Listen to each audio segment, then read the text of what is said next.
cos z equal to 2। তাহলে cos z মানে কি, e to the power iz plus e to the power minus iz by 2 সমান 2।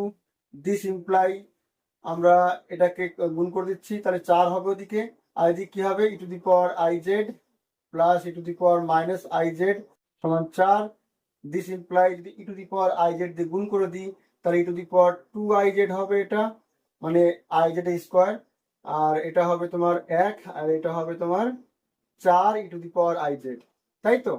এক পাশে নিয়ে আসবো, e to the power 2iz minus 4 e to the power iz plus 1 equal to 0। e to the power iz equal to কি লিখতে পারি, মানে শ্রীধর আচার্য সূত্র, minus B plus minus root over B square মানে 16 মাইনাস 4ac বাই 2a হয়, এ তো এখানে 1 আছে, তাহলে দিস ইমপ্লাই ইকুয়াল টু কত পাচ্ছি, 4 প্লাস মাইনাস 12, এটা 12 পাবো, 12 মানে 2√3 বাই 2 অর্থাৎ 2 প্লাস মাইনাস √3 এটা আসছে। তাহলে একবার আমরা প্লাস নেব আর একবার মাইনাস নেব, তাহলে therefore e to the power iz equal two হবে 2 প্লাস √3 হবে একটা, and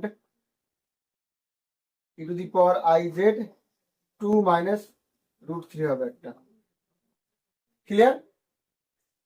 তাহলে এখান থেকে কি পাবো আমরা, iz ইকুয়াল টু পাবো এক্সপোনেনশিয়াল অফ, এটা আছে তাহলে লগ হবে, লগ 2 প্লাস √3, তাই তো, এটা হবে।